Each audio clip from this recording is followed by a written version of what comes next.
सुप्रभात बच्चों, मैं आपका हिंदी विषय अध्यापक अर्जुन तुंदवाल आप सभी का हार्दिक स्वागत करता हूं। हम पढ़ रहे थे कक्षा 9 क्षितिज पुस्तक से और क्षितिज में हम काव्य भाग पढ़ रहे थे। काव्य भाग में हमारे 2 पाठ समाप्त हो चुके हैं और आज हम पढ़ने जा रहे हैं तीसरा चैप्टर जिसका नाम है रसखान। और रसखान का परिचय इससे पूर्व वाले वीडियो में आपको बता दिया गया है, तो ये वीडियो देखने से पूर्व आप रसखान का परिचय अवश्य पढ़ लें क्योंकि उसमें परिचय और पाठ परिचय मैंने दोनों बताए हुए हैं। इसके अलावा मैं बात करूं तो आज कक्षा 9 की पुस्तक की बात करें तो यहाँ रसखान के 4 सवैये दिए हुए हैं और इन चारों को अर्थ और भावार्थ सहित आज हम समझेंगे। तो शुरुआत करते हैं हम रसखान के सवैयों की और बात करते हैं सवैया क्या होता है।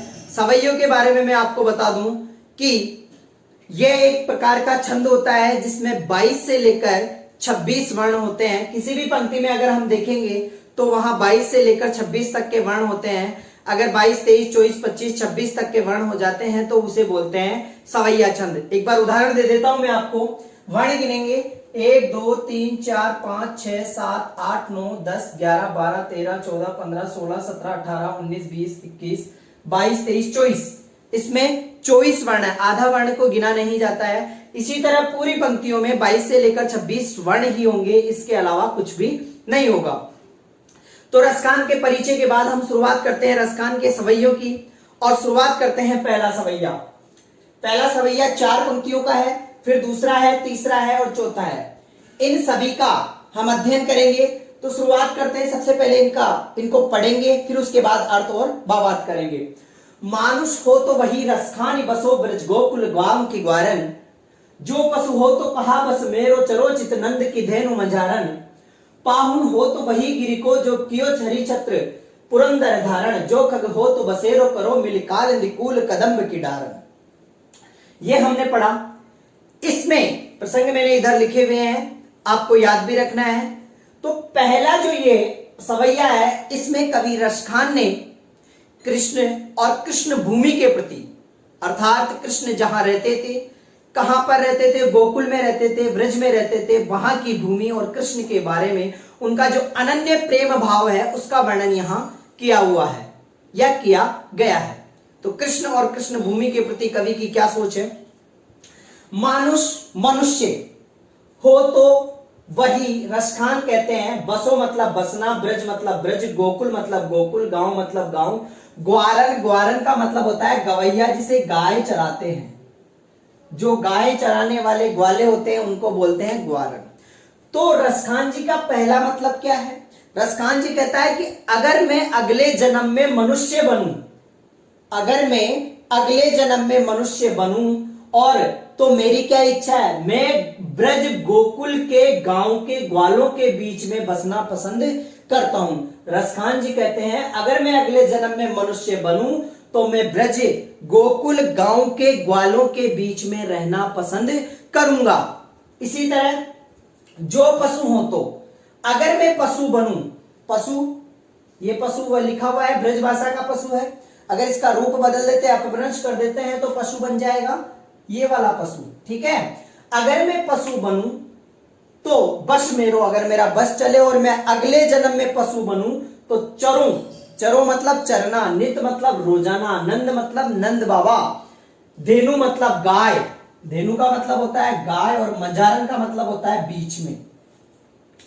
अगर मैं अगले जन्म में मनुष्य बनूं तो मैं कहां रहूं, गोकुल गांव के ग्वालों के बीच में रहना चाहूंगा। और अगर मैं पशु बनूं तो मैं रोज नंद की गायों के बीच में रहना पसंद करूंगा। जहां नंद की गायें चरती है उनके बीच में रहना पसंद करूंगा क्योंकि पशु के बीच में ही मुझे पशु होने का सौभाग्य प्राप्त होगा। मनुष्य बन गया, पशु बन गया। अब देखो पाहुन, पाहुन का मतलब होता है पत्थर या पहाड़। अगर मैं पत्थर या पहाड़ बनूं, गिरी मतलब पहाड़, सॉरी पाहुन का मतलब यहां पत्थर ले लेते हैं, पहाड़ को हटा दो क्योंकि गिरी का मतलब आ गया है यहाँ पे। गिरी का मतलब होता है पहाड़। अगर मैं पत्थर बनूं तो गिरी, गिरी मतलब पर्वत, उस पर्वत का मैं पत्थर बनना चाहता हूं जिसको किया, कियो मतलब करना, हरि छत्र, हरि का मतलब कृष्ण, छत्र मतलब छाते की तरह, पुरंदर, पुरंदर का मतलब होता है इंद्र, पुरंदर का मतलब क्या होता है? इंद्र। और धारण मतलब धारण करना। अगर मैं मनुष्य बनूं तो कहां? गांव के ग्वालों के बीच में रहना पसंद करूंगा।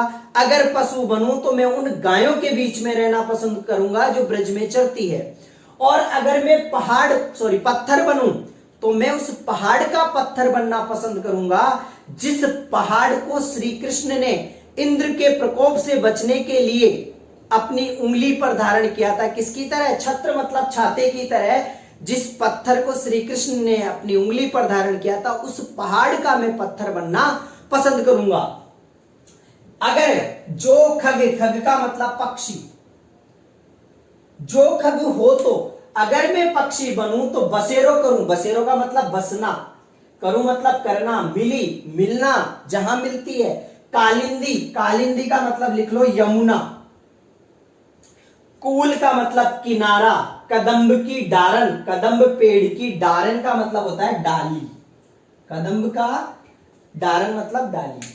तो अगर मैं पक्षी बनूं तो मैं वहां बसेरा करना चाहूंगा जहां यमुना नदी के तट पर कदम्ब की डाली लगी हुई है, जिस डाली पर बैठकर श्री कृष्ण रास लीलाएं किया करते थे, गोपियों के वस्त्र चुराया करते थे, वहां दिन भर खेला करते थे। उस पेड़ की डाली पर रहना मैं पसंद करूंगा अगर मैं पक्षी बनाता हूं। ठीक है, यमुना नदी के किनारे कदम्ब के वृक्ष की डाली पर बसना मैं पसंद करूंगा अगर मैं क्या बना? पक्षी बना। तो इन चारों लाइनों का अर्थ आपको समझ में आ गया होगा।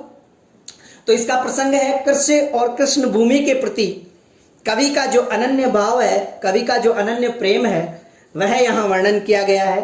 अब आगे चलते हैं हम दूसरे सवैये की तरफ। इसका प्रसंग भी यही होगा कि यहां पर भी कृष्ण और कृष्ण की जन्मभूमि के बारे में बताया गया है।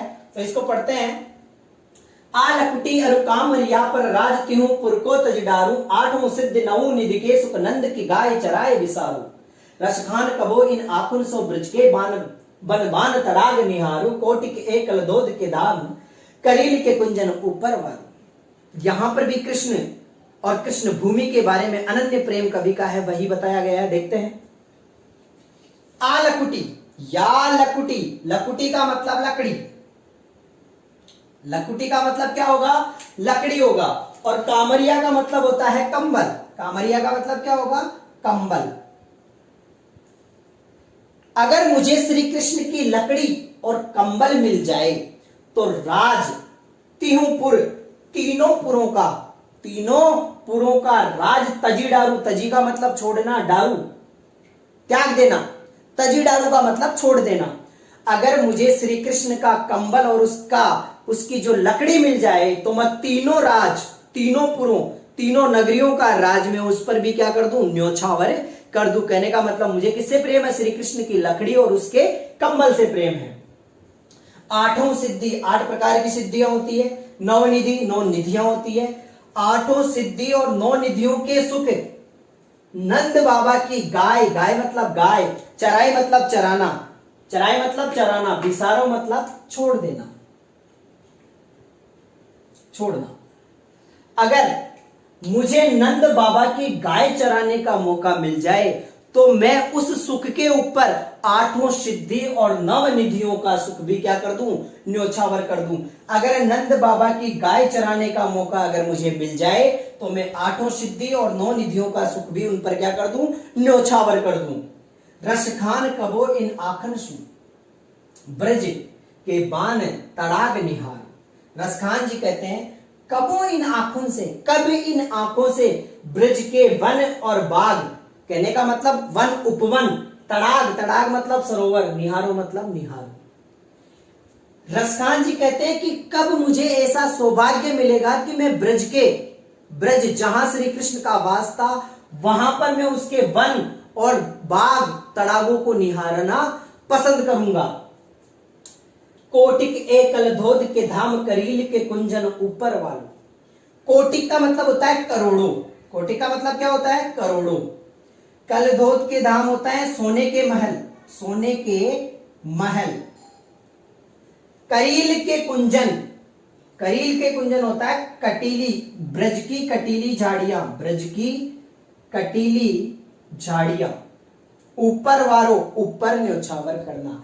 अगर मुझे ब्रज की कटीली झाड़ियों के बीच में रहने का मौका मिल जाए, ब्रज भूमि पर रहने का मौका मिल जाए, तो मैं उसका ऊपर करोड़ों सोने के महल भी क्या कर दूं, न्योछावर कर दूं। मुझे करोड़ों जो सोने के महल हैं उन पर रहना पसंद नहीं है, मैं उन कांटेदार झाड़ियों पे रहना पसंद करूंगा जहां पर श्री कृष्ण का वास रहता था। तो एक बार इनका अपन ने अध्ययन कर लिया है, दोनों का समझ में आ गया होगा। ठीक है, अब हम तीसरे की तरफ बढ़ते हैं। जो श्री कृष्ण रसखान का जो तीसरा सवैया है, उसमें रसखान ने गोपियों के माध्यम से कृष्ण के प्रति, जो कृष्ण का रूप सौंदर्य है उसके प्रति जो उनका मोह है, उसके प्रति जो आसक्त भाव है, उसका वर्णन यहां किया गया है कि श्री कृष्ण के प्रति गोपियां किस तरह से मुग्ध रहती है, उसके बारे में यहां वर्णन किया है। मोर पका सिर ऊपर राखियो, गुंज की माल गरे परियोंगी, ओढ़ पितंबर ले लकुटी बन गोदुक ग्वार न संग फिरोंगी। भाव तो वो ही मेरो रसकानी, सो तेरे कहे सब स्वांग करोगी, या मुरली मुरलीधर की अधरान धरी अधरान धरूंगी। यहां पर कृष्ण के रूप सौंदर्य के प्रति गोपियों की जो मुग्धता है, श्री कृष्ण के रूप को देखकर कृष्ण के ऊपर जो गोपियां मुग्ध हो जाती है, गोपियां किस तरह से कृष्ण के प्रेम में डूबी रहती है, उसका वर्णन यहां किया गया है।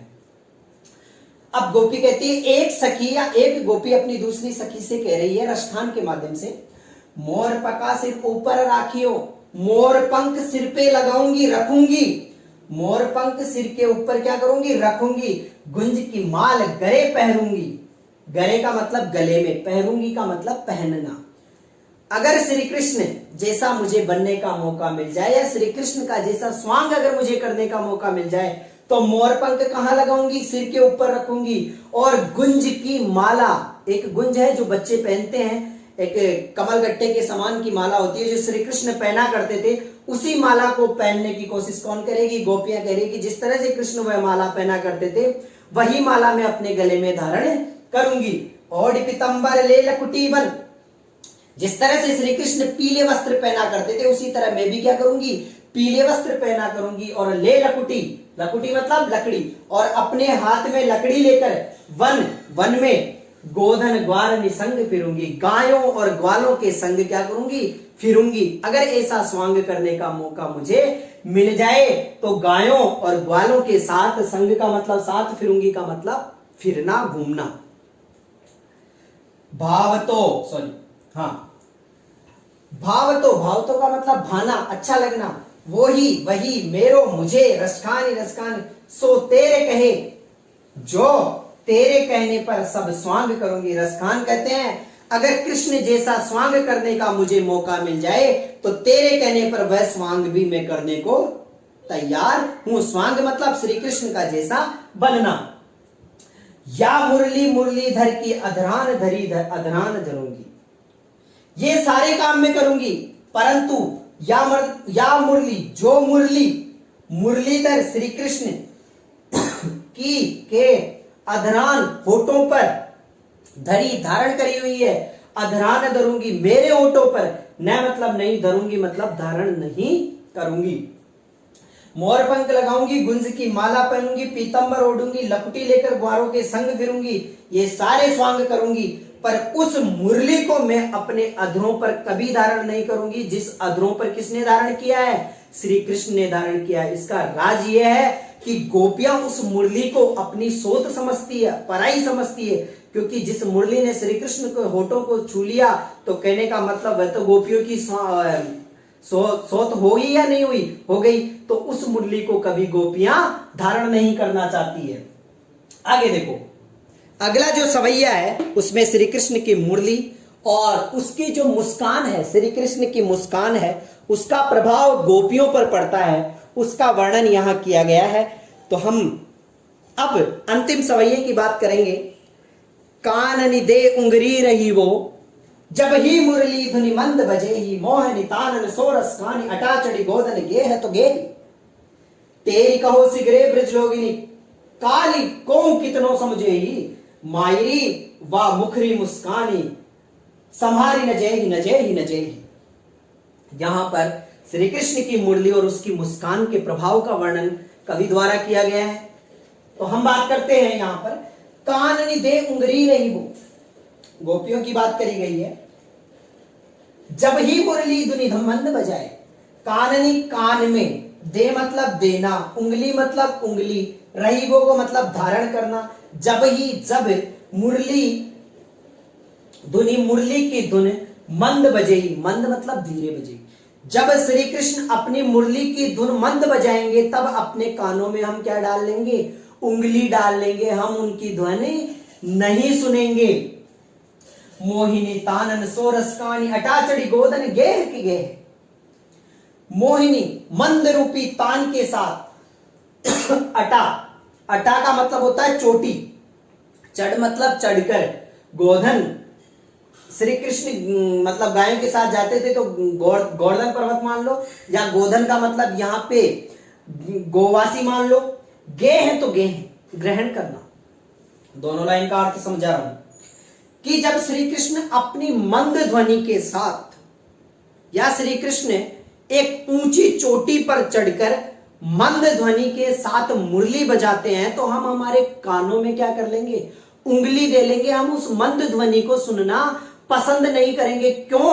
क्योंकि जब हम उस मंद ध्वनि को सुनते हैं तो हमारे से श्री कृष्ण के बिना रहा नहीं जाता है।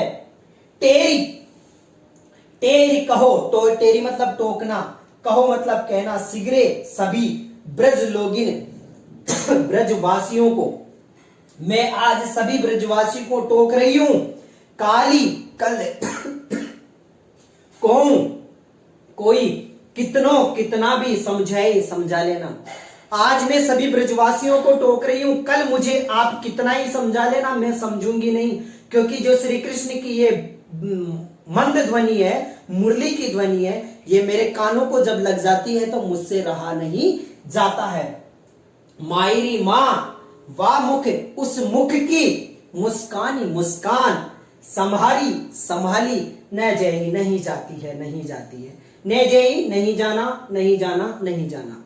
उस श्री कृष्ण की, हे मां, वो जब श्री कृष्ण मुरली बजाता है और उस मुरली बजाते समय जो मुस्कान श्री कृष्ण की होती है वह मुझसे संभाली नहीं जाती है। आज मैं ब्रजवासियों को टोक रही हूं, कह रही हूं श्री कृष्ण को रोक लो, फिर बाद में मुझे दोष मत देना। मुझसे श्री कृष्ण की मुरली की धुन अगर मैंने सुन ली तो मुझसे रोका नहीं जाएगा।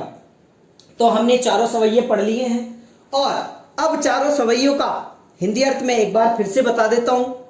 अगर किसी को समझ में नहीं आया है तो ध्यान से देखें।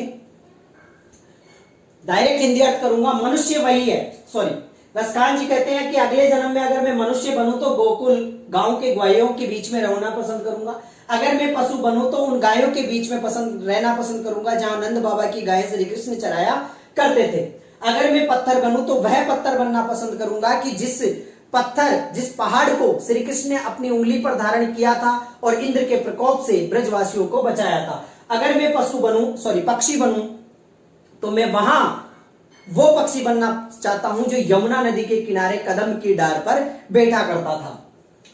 श्री कृष्ण की लकड़ी और कंबल पर वह तीनों पुरों के राज को छोड़ना पसंद करूंगा। आठों सिद्धि नौ निधि का सुख गाय की नंद बाबा की जो गाय चराने में वह कहीं दूसरा सुख नहीं है। रसकान कह रहे हैं कि इन आंखों को कब ब्रज के वन और बाग निहारने का मौका मिलेगा, सरोवर का मौका मिलेगा।